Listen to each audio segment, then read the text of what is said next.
Hello, I'm Jessie the Sleepy Koala, and today I'm going to go through the books that I read in November. This was a very busy month for me reading-wise. I did not expect to read as much as I did, and I got through things a lot faster than I was expecting.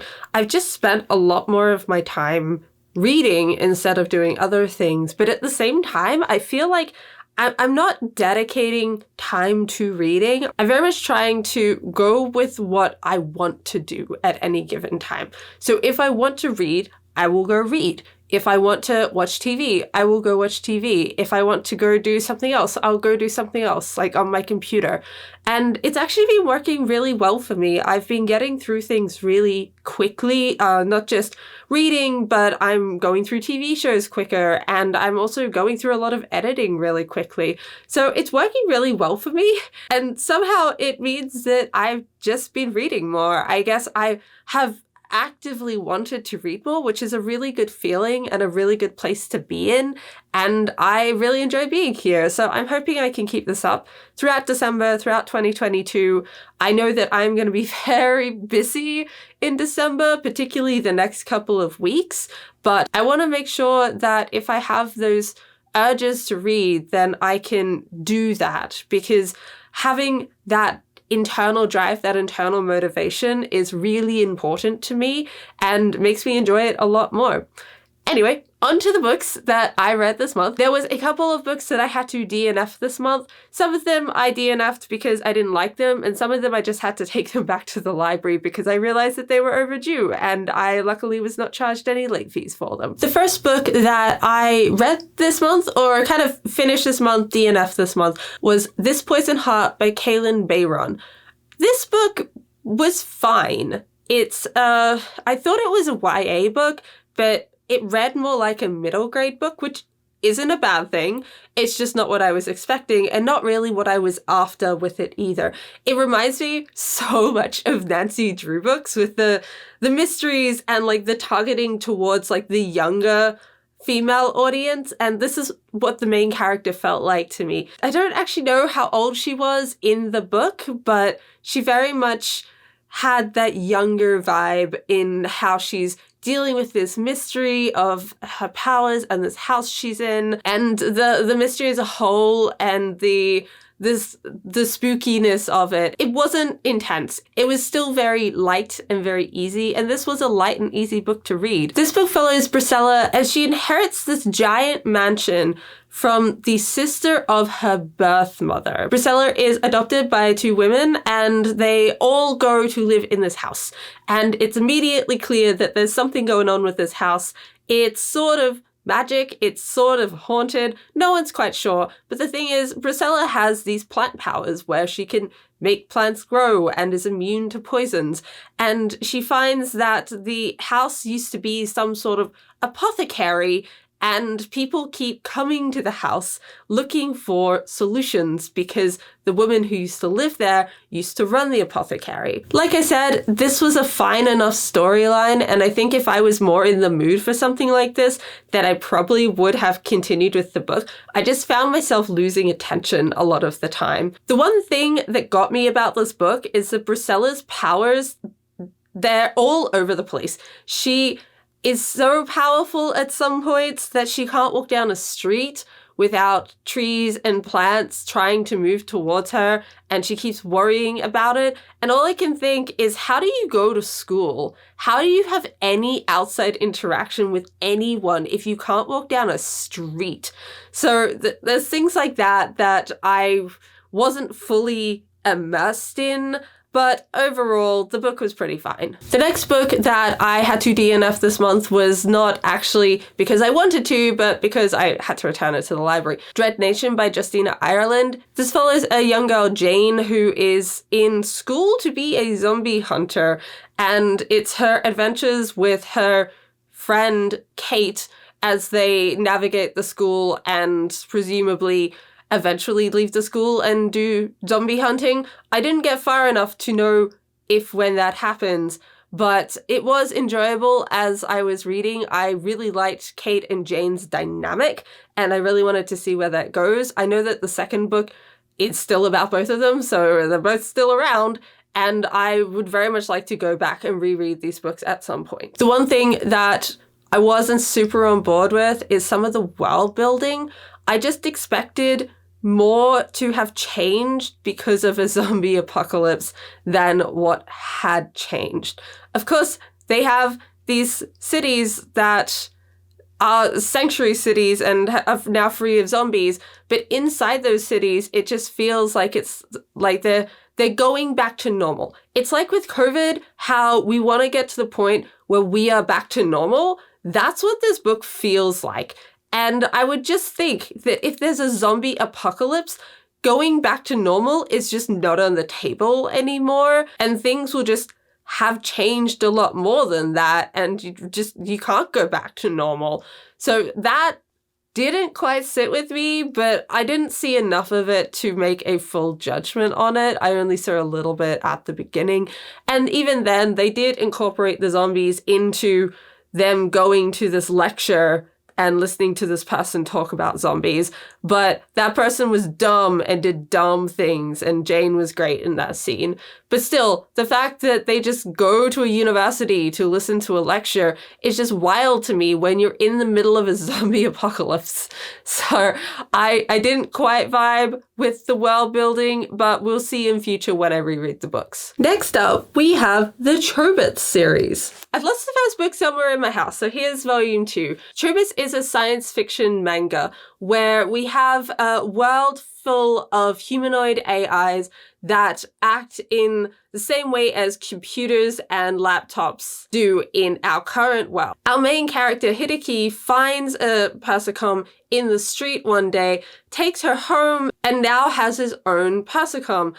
Only there's something very different about her, and this is obvious from the beginning. She doesn't remember anything from before she was found. She seems to be completely void of programming from memory, and there's something that's just not right. She, as this Persephone is named, is adorable, and I love her, and she's a sweet cinnamon roll. And I love how quickly this story starts diving into her backstory and looking at the mystery that is there and what was happening to her, and introducing other characters that are related to what she was doing beforehand. And I really enjoy the sweetness of her and the childlike nature of her learning how to do things again and just learning what it's like in the human world. She is adorable and I love her so much. I have currently read 3 volumes. I have 7.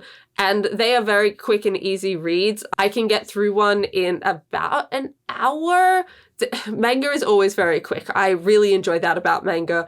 And I love the illustrations in manga. I love the style of drawings. And I love it in this as well. There's gorgeous artwork, and I'll get to pages and just have to stop so I can admire what I am looking at, because there's so much effort that's gone into this one drawing. There is obviously one that you're meant to stop and look at that they're trying to draw attention to, but it is all just absolutely gorgeous to look at, as most manga is. This is part of the Clamp universe, and I really want to do a full Clamp universe read over the next while. I have bits and pieces of the Tsubasa Chronicles. I have the first couple of volumes of Card Captors. I really want to get XXX Holic as well. I just really want to read through the Clamp series because I really like Clamp and I really like the characters in them and I want to see more of them.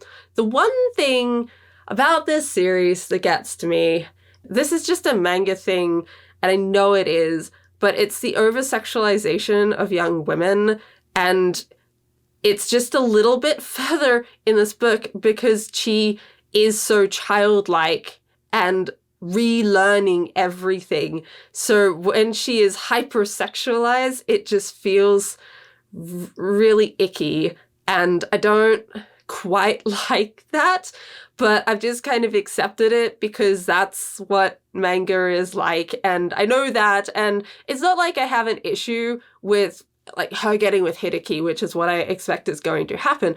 I don't have any problems with that. It's just when they take this young female character and like put her in a brothel and talk about and like want her to do a peep show when she doesn't understand what's going on.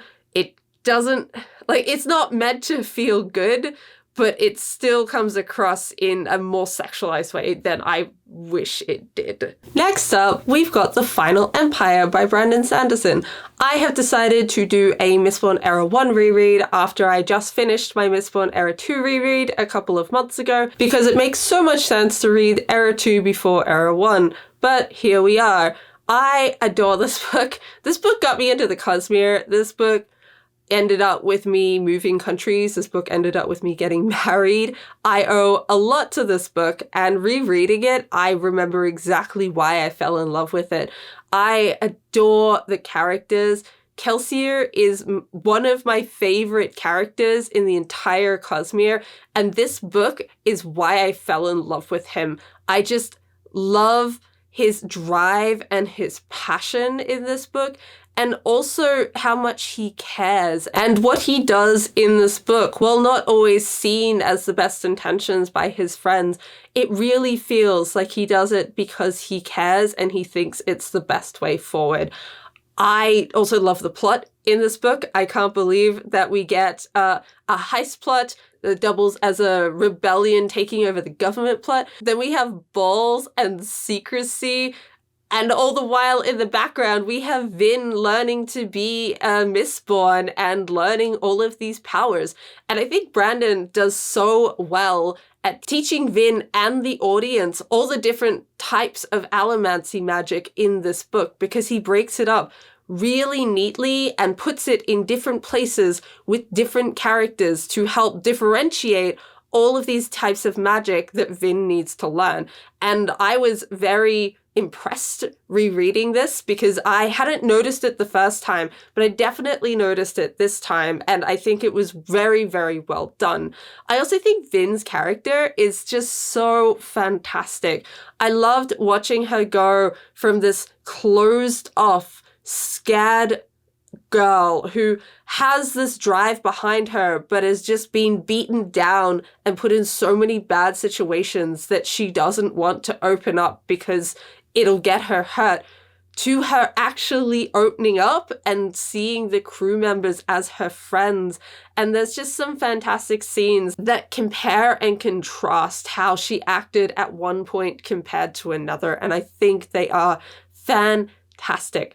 The ending of this book as well, I never would have guessed, and it was such a roller coaster.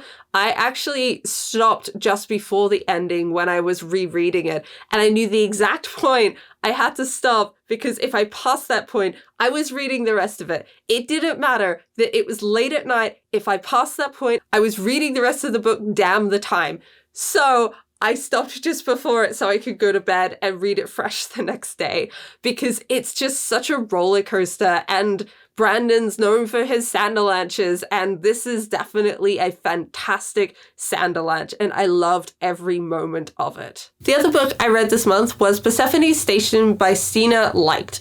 This book, I think I would have liked it a lot more if I read it in print. I listened to it as an audiobook, and I think I just missed slightly too much while listening to it to really enjoy it as much as I could. I definitely got lost in the plot and had to take a very high-level approach to what was happening, because I just didn't quite know at a lower level what was going on. This is a book about a planet at the end of the universe that often gets ignored, where there is a crew of people who have to go help defend the native people that live on the planet from the big evil corporation. This book was fine. I do think the further on it got, the less I was liking it. I still liked it overall, but there was a lot of fighting, which I'm not the biggest fan of fighting. And the storyline just, it was simpler in the end than I was expecting, considering how much I got lost listening to it.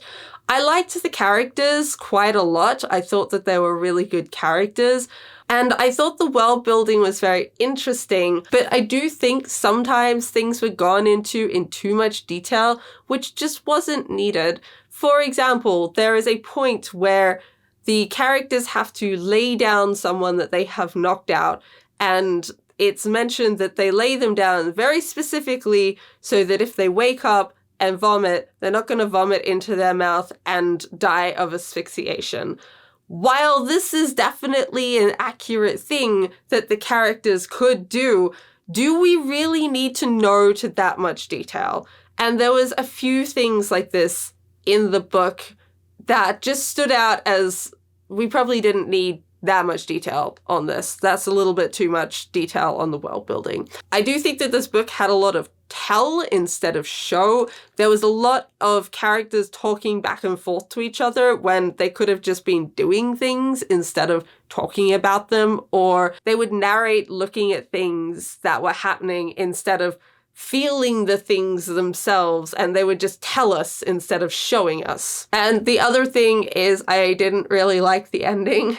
The ending felt very cinematic movie style, and I just don't think it works that well in a book. I think there's a reason that movies and TV shows and books are put together differently, and it's generally because the way that one is formatted doesn't necessarily work for the other. And I think this book suffered from that because it tried to do a cinematic ending in the exact way that you would watch it in a movie, but in a book. And it just didn't quite hit the mark. And also just the villains I didn't quite like in the end and how it was done. One thing though that was fantastic in this book was the representation.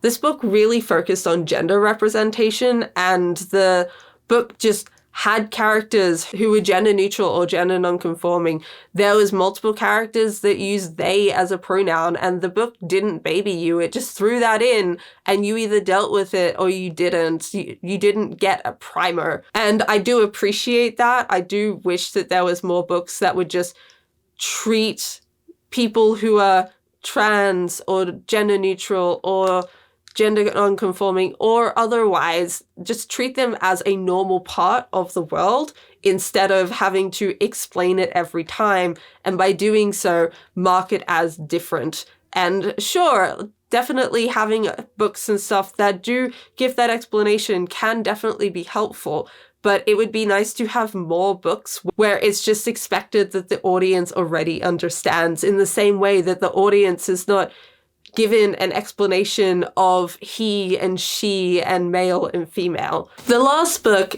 that I read in the month of November is White Smoke by Tiffany Jackson. I have mixed feelings on this book, so I'm going to be doing a non-spoiler and then a spoiler section for it. I was enjoying this book until the very end. And for most of the book, I thought it was fine. I can't say I thought it was fantastic, but I thought it was a fine book.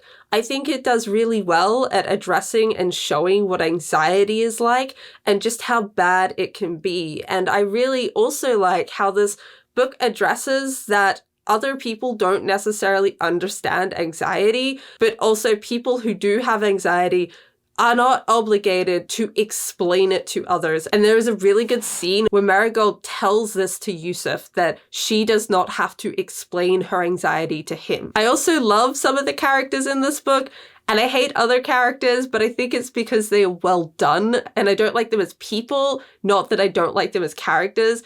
Marigold's younger brother, Sammy, is just such a sweetheart, and I feel really bad for him a lot of the time because of what he's had to go through with his parents splitting up and then his mum falling in love with someone else and then moving. Like, that is a lot for him to go through, and I think he's only in middle school at the time, so he's still pretty young to have to deal with all of that. I don't like Piper as a person.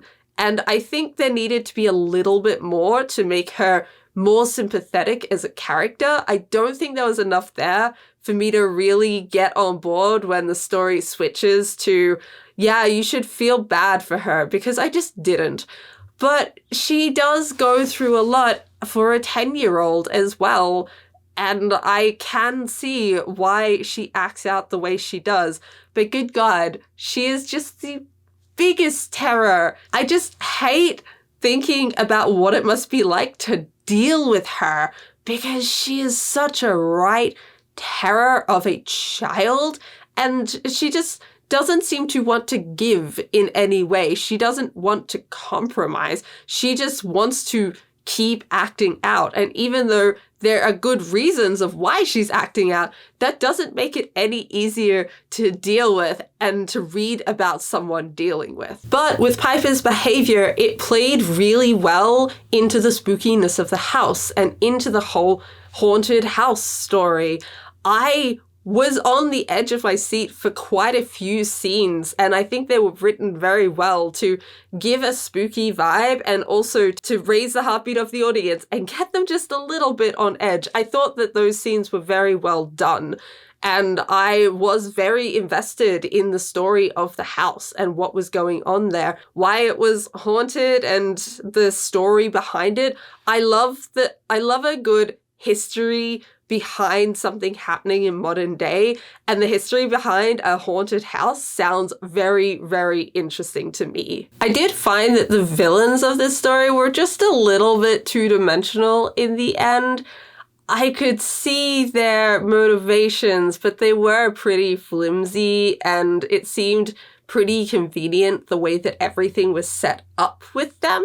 And going off of that, it's time for me to go into spoilers. So if you don't want spoilers, skip to the next chapter in the YouTube video. I mentioned before the thing with Piper and how she needed just a little bit more for things to really click in with her character. This book suffers from that in a couple of different areas, and one of them are the villains and the corporation. I think the reason that for me it felt flimsy and two-dimensional, it needed just a little bit more as to why these people were doing it, because it came across like they had all come back together and come up with this evil plan to destroy this neighborhood for something that was really ambiguous, and I'm not even quite sure what it was. I think it was to do with the first set of riots in Devil's Night, but at the same time, that wasn't entirely clear, and it seems like a stretch that all of these people, who not all of them were even involved, some of them are relatives, have kept this grudge for so long that they are willing to come back together after 30 years to try and destroy this neighborhood. It just seemed a bit convoluted to me, and I think it needed a bit more in the explanation, in the lead up, for it to really actually hit that mark properly, and it didn't. Another thing that really needed a little bit more was the whole recreation of Devil's Night at the end. It seems to kick off because the neighborhood come up against Marigold's family, and there's some antagonism that kicks off Devil's Night Part 2, but I really do not think there was enough of this throughout the book for it to be plausible that there was so much antagonism against the family that it would lead to this awful idea that we've already been introduced to, how the people involved the first time really regret it and have spent their lives trying to make up for what they did. But suddenly, all of their descendants and relatives are totally fine with doing it again. And I think if Marigold's family is going to be the pin in this entire recreation of Devil's Night, there needed to be more throughout the book to show that antagonism against the family and the neighborhood, because I didn't feel it whatsoever. I did not feel it. It seemed like quite an escalation to go from the power is out, why is your power on, to let's burn houses and kill people. That is such an escalation that I don't think was adequately explained. The other thing with Devil's Night is Jojo just is terrified in the house and trying to escape, but then suddenly sacrifices himself for two people that he doesn't even know. I don't really buy this. This seems like, not that we know much of Jojo's character to begin with, but this seems almost out of character, and like the plot needed this to happen, so therefore this character is going to make a noble sacrifice. whether or not they are the type of person who would do that for these people. So I really think that was not done well. And if this was going to happen, we really needed more from Jojo to show that this is the type of person he is and that he would realistically do this. And we didn't get that. And now we get onto the twists and the ending. Firstly, the twist with Mrs. Suga and Jojo makes no sense whatsoever. I cannot believe that two people have lived in this connection of houses for 30 years and never left, and they've been perfectly well fed and survived and have had no sicknesses and no health troubles that needed to be looked at, and they've been able to access bathrooms and just the small things that you need to survive. I do not believe that they have been able to pull this off for 30 years. Even if the corporation is trying to help them out, surely somebody would have noticed that there was food supplies or medical supplies going in to these houses and said something. But no, none of this makes any sense whatsoever. The motivation as well, going back to the corporation and the bad guys, to keep them alive here for that long, how are they doing that if these people are only currently connected together? Has this just been a 5-family collusion for 30 years? That is insane to me. Why would that even happen? How much would families have to hate these people to bind together multiple family members with multiple different families to make this happen? This makes no sense. This twist destroyed the entire mystery of the house for me, because this was not at all satisfying, and I was really bummed out because I was really interested in the house mystery. Also, the fact that Jojo just walks around and nobody ever really sees him, or if they do, they think he's an apparition because he just disappears. What? This, no, I don't buy it. I don't buy it now that I know the ending, and I just don't like it. Another thing I don't like is the way the Devil's Night the second time round is handled, and there's just crates around of fireworks and wood so that they can burn these houses down. How evil villain do you have to go to be able to put these out? How did they even put these out? Who went around and put out these crates in the neighborhood? Did people just not see this? Did people not wonder why they were there or how they got there at all? Why did nobody question this? Why have they not been touched? I don't understand any of this. And it really just didn't make sense. And I didn't like it because the build-up also didn't work properly. And the motivation of the townspeople, just the fact that they're so willy-nilly to commit murder and burn things down, even though it hasn't been that long since it happened the first time, and they've just known people who have regretted it the whole time. But no, what if we do it again? What if we just ignore all of our history and all of our interactions with people? What if we just do it again? That makes so much sense. No, that doesn't make any sense. I really, really dislike that. But that wasn't even the worst thing in this book. The worst thing is there isn't any conclusion. The book just stops. There's no resolution to pretty much any storyline whatsoever because the book just stops. It's like someone took a book and then ripped out the last handful of pages and said, here you go, here's the end of the book, have fun. That is what this book feels like. It doesn't have an ending. It doesn't have any conclusions. It just stops. This book does not deserve to say it has an ending because it does not have an ending to it. If you don't close off any plotline, then how can you say that they have ended? That was the thing that killed this book for me.